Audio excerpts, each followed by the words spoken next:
আছেন তারা যদি এভাবে করে ইলেকশন করতে চান করতে পারেন, জিততেও পারেন, বাট আজকে ক্রিকেট 100% হেরে গেছে, এটা নিয়ে কোনো সন্দেহ নাই।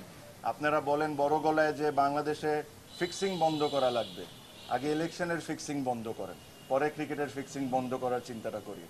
সো আমার এর চেয়ে বেশি কিছু বলার নাই। আমার কাছে মনে হয় যে এটা স্পষ্টভাবে ক্লিয়ার সবার কাছে, কারা কারা কোন সময় কারা কারা কোন ধরনের ইনভলভমেন্ট এখানে রেখেছেন, কি ধরনের ইন্টারফেরেন্স হয়েছে, নিয়ম ইচ্ছামতো কত সুবিধার মতো যে সময় দরকার ও সময় চেঞ্জ করা হয়েছে, আর এটার সাথে কারা কারা জড়িত একদম স্পষ্টভাবে ক্লিয়ার।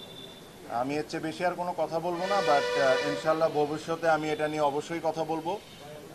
আমি আমার স্পিচ এই কথাই বলে শেষ করব যে এই ইলেকশন বাংলাদেশ ক্রিকেট বোর্ডের জন্য একটা কালো দাগ হয়ে গেল, আর এই ইলেকশনের পার্টের সাথে যারা আছে এরা আই এম শিওর তারাও বুঝতে পারেন যে ইলেকশনটা কোনো দিক থেকেই এটা একটা ইলেকশন ছিল না। সো থ্যাংক ইউ, আমার তরফ থেকে আমার এর চেয়ে বেশি আর কোনো মেসেজ দেওয়া নেই। হ্যাঁ হ্যাঁ প্রশ্ন করতে না, আমি প্রশ্ন উত্তর নেই। না ভাই আমি যদি একটা প্রশ্ন করি ভাই, এক ভাই একটা জিনিস শোনা যাচ্ছিল যে সরকারের থেকে একটা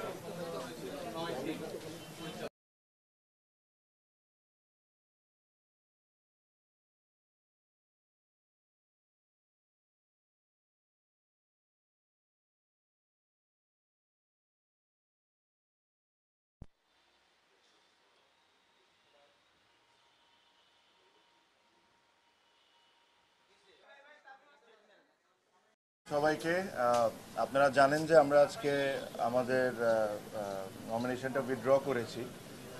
আমি সহ প্রায় 14-15 জনের মতো এই জিনিসটা আমরা উইথড্র করেছি, আর এটা উইথড্র করার রিজনটা খুবই ক্লিয়ার। এখানে আমার কাছে মনে হয় না যে আমাকে খুব ডিটেলসে বা ব্যাখ্যা করে আপনাদেরকে কোনো কিছু বলার আছে। আমি শুরুর থেকে একটা কথা বলে আসছি যে ইলেকশনটা কোন দিকে যাচ্ছে বা কিভাবে হচ্ছে, এই জিনিস নিয়ে আপনারা সবাই এখন ক্লিয়ার। যখন যেমন মনে হচ্ছে, যখন যা মনে হচ্ছে তখন তা করা হচ্ছে, এটা এটা আসলে ইলেকশন না, এটা ইলেকশন না, আর ক্রিকেটের সাথে এই জিনিসটা কোনো দিক থেকেই মানায় না। আপনারা আই এম শিওর যখন ইসি তালিকা দিবে যে আজকে কারা কারা উইথড্র করেছেন, তাদের নামগুলো আপনারা দেখলেই বুঝতে পারবেন যে তারা সবাই তাদের জায়গা থেকে হেভি ওয়েট, তাদের ভোট ব্যাংকও ইজ ভেরি স্ট্রং। এটা হলো আমাদের একটা ওয়ে অফ প্রোটেস্ট, যে এখান থেকে এসে যে এই নোংরামির পার্ট আমরা থাকতে পারবো না। এখানে ধরেন বিভিন্ন ধরনের বিভিন্ন সময় অনেক ধরনের কথা বলা হয়েছে, but end of the day আমার কাছে মনে হয় যে এই নোংরামির সাথে আমরা কোনো দিক থেকে কোনোভাবে পার্ট রাখতে পারবো না। আর সেকেন্ডলি আমি একটা জিনিস সবসময় বলছি, বাংলাদেশ ক্রিকেট এটা ডিজার্ভ করে না, বাংলাদেশের ক্রিকেট ফ্যানরাও এটা ডিজার্ভ করে না। এটাও বলে রাখি, আমি জানি না কতজন স্বীকার করবেন কি করবেন না, বাট এখানে আরও অনেকেই আজকে উইথড্র করতেন, তাদেরকে বিভিন্নভাবে বিভিন্ন ওয়েতে বোঝানো হয়েছে বা চাপ সৃষ্টি করা হয়েছে, তাদেরকে করে সামাও থামানো হয়েছে, বাট এছাড়াও অনেকেই আজকে উইথড্র করতেন।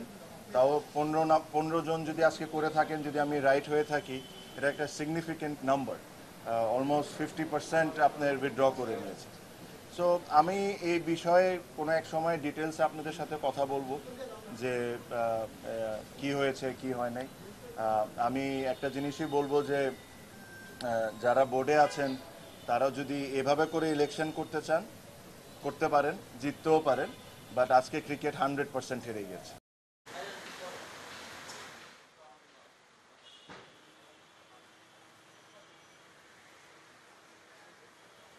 যখন যেমন মনে হচ্ছে, যখন যা মনে হচ্ছে তখন তা করা হচ্ছে, এটা এটা আসলে ইলেকশন না, এটা ইলেকশন না, আর ক্রিকেটের সাথে এই জিনিসটা কোনো দিক থেকেই মানায় না।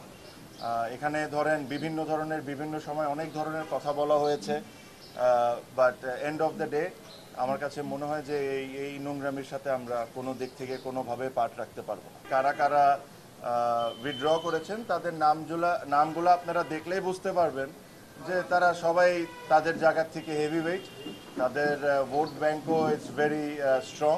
যারা বোর্ডে আছেন তারা যদি এভাবে করে ইলেকশন করতে চান করতে পারেন, জিততেও পারেন, বাট আজকে ক্রিকেট 100% হেরে গেছে, এটা নিয়ে কোনো সন্দেহ নাই। আপনারা বলেন বড় গলায় যে বাংলাদেশে ফিক্সিং বন্ধ করা লাগবে, আগে ইলেকশনের ফিক্সিং বন্ধ করেন, পরে ক্রিকেটের ফিক্সিং বন্ধ করার চিন্তাটা করি।